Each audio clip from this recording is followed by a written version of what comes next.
So now we have our last speaker of the evening. So if Sacha would like to come to the stage.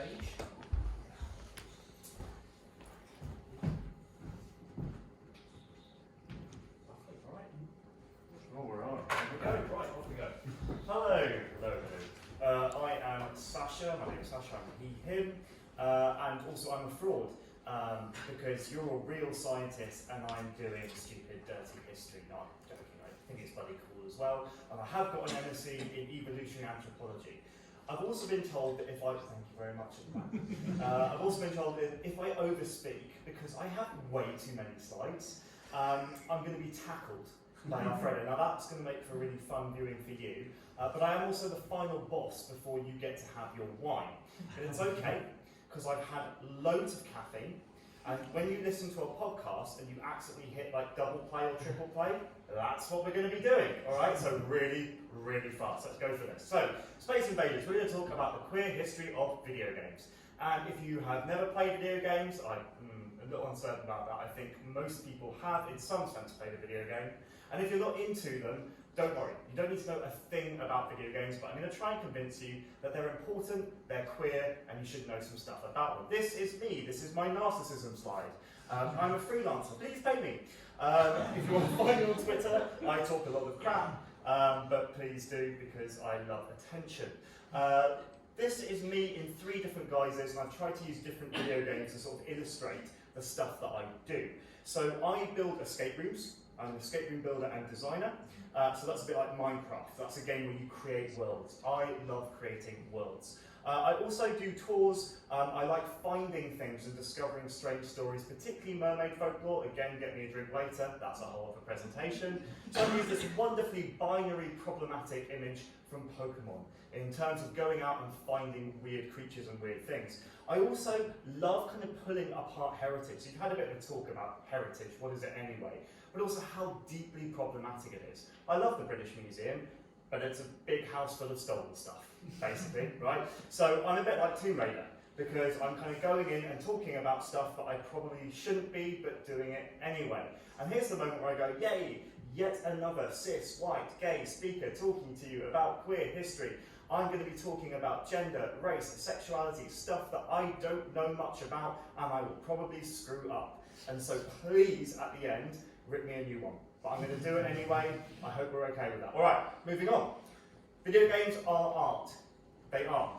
That's not a question, that's a fact. Whether you like them or not, video games are a new art form. Now, I don't like opera particularly. I've never really got ballet, but that doesn't mean it isn't an art form. So whether or not you like it, it is a form of artwork, and therefore we need to be looking at it with the same critical eye that we do everything else. I work in museums, so I do a lot of work with physical, tangible heritage. This is slightly different. But if you look at this is the Mona Lisa created in Minecraft. The amount of time and artistry that goes into creating and playing video games is enormous. So it is important to think about why queer representation, how it is represented in video games, and how it is not represented.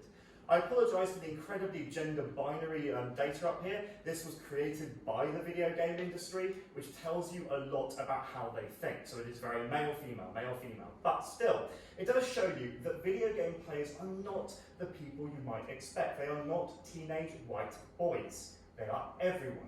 More and more people all over the world, all kinds of backgrounds, are playing video games. Now this one, I'm not even going to try and do a laser because I'll turn the lights off or something.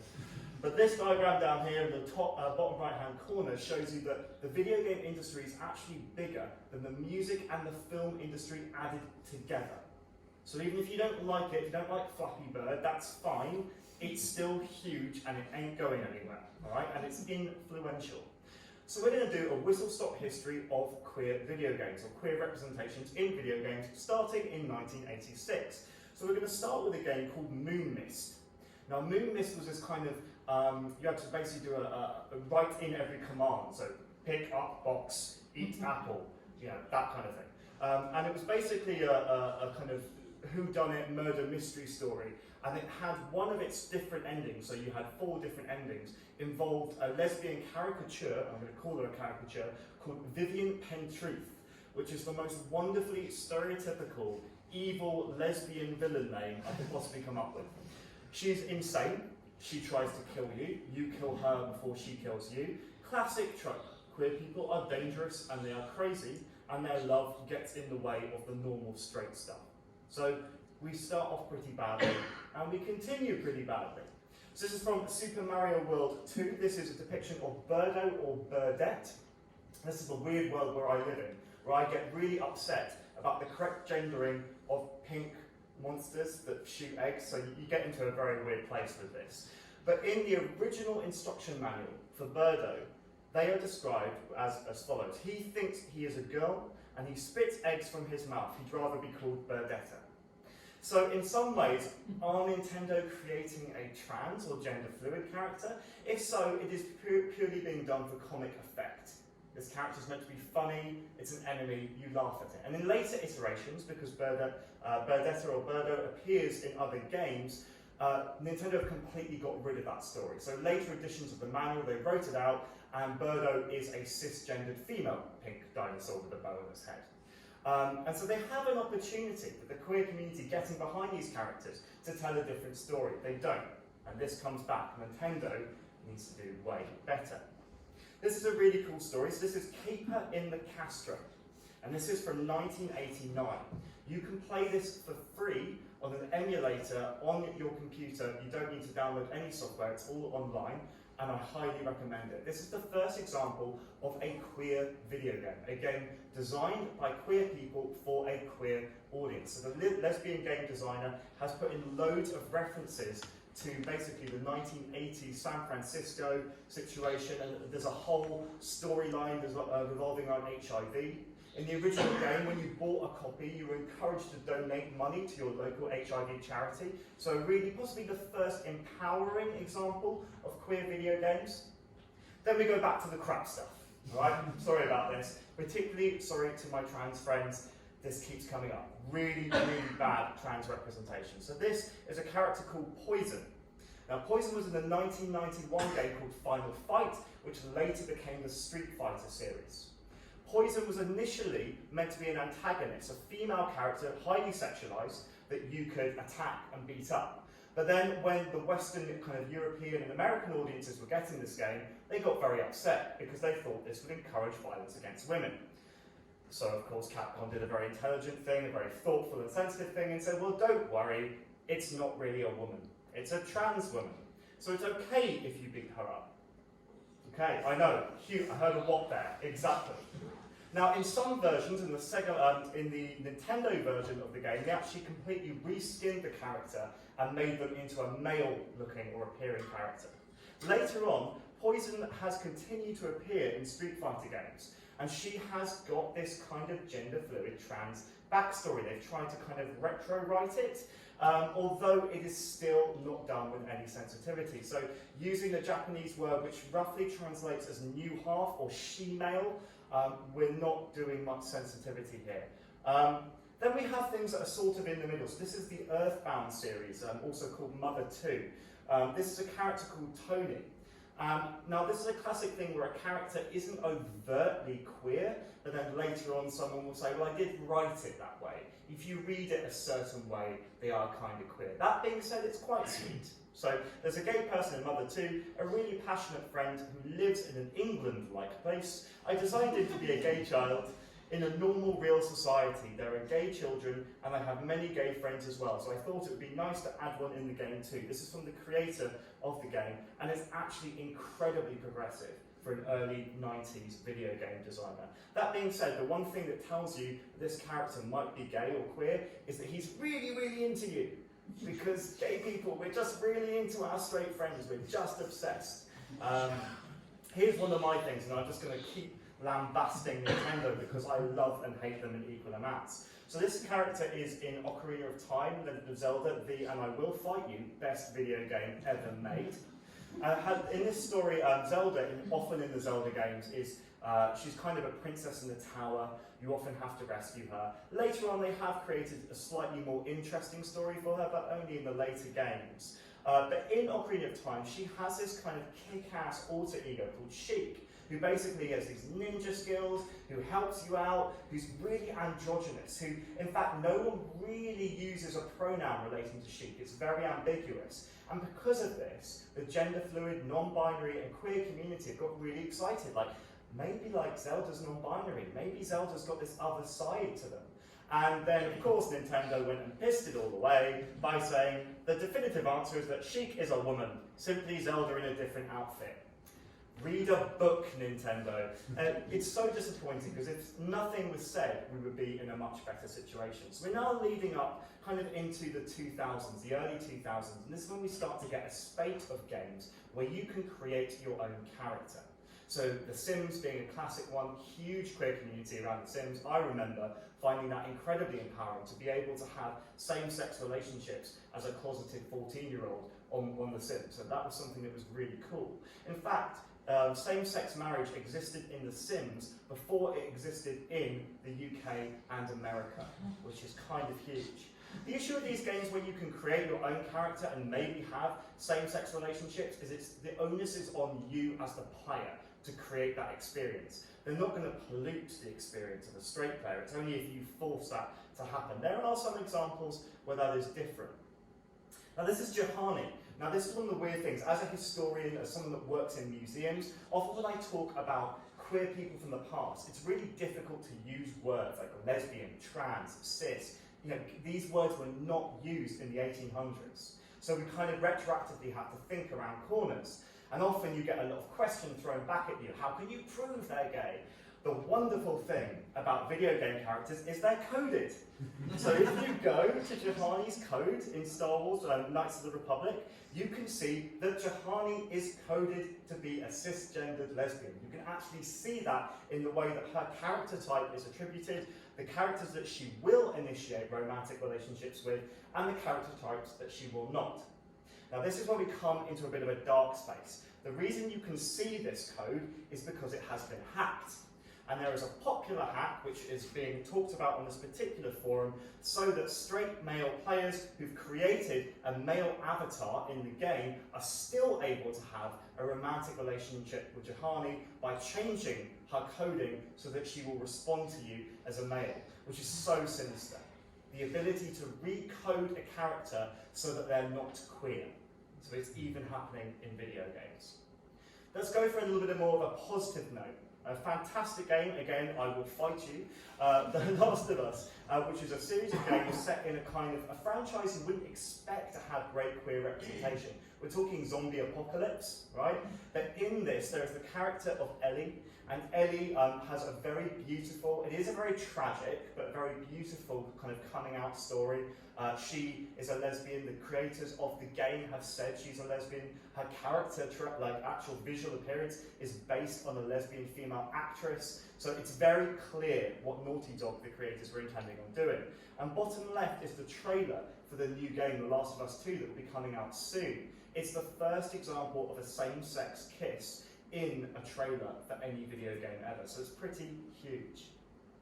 Now this character here, this is Krem from Dragon Age Resistance from 2014, and it's possibly also a really good example of a trans character.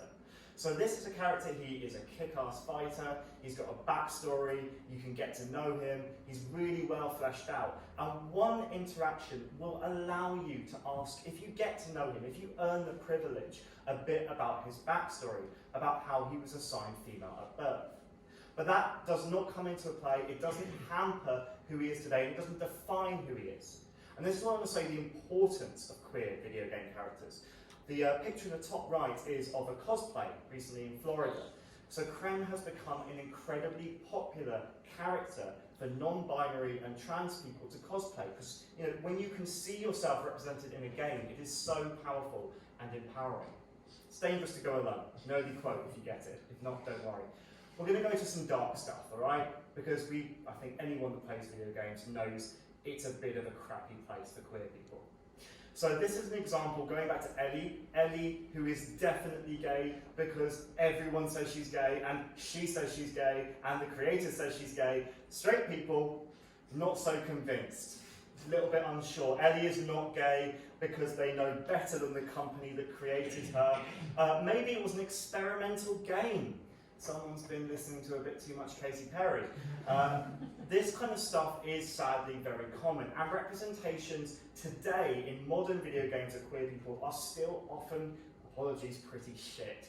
Alright, so you get some really rubbish examples, like top left, we have from Resident Evil, the confusion of, is a gay character also a cross-dressing character? Trans and gayness seems to get blended together by straight game creators. Bottom left, you have an example of the sense that gay characters, particularly, are incredibly aggressive sexual predators, but are also feminine and weak at the same time. We're a bit of both. Can't seem to make their mind up. There are some purely hateful games. So this is an alt-right game which encourages you to shoot up a gay pride parade.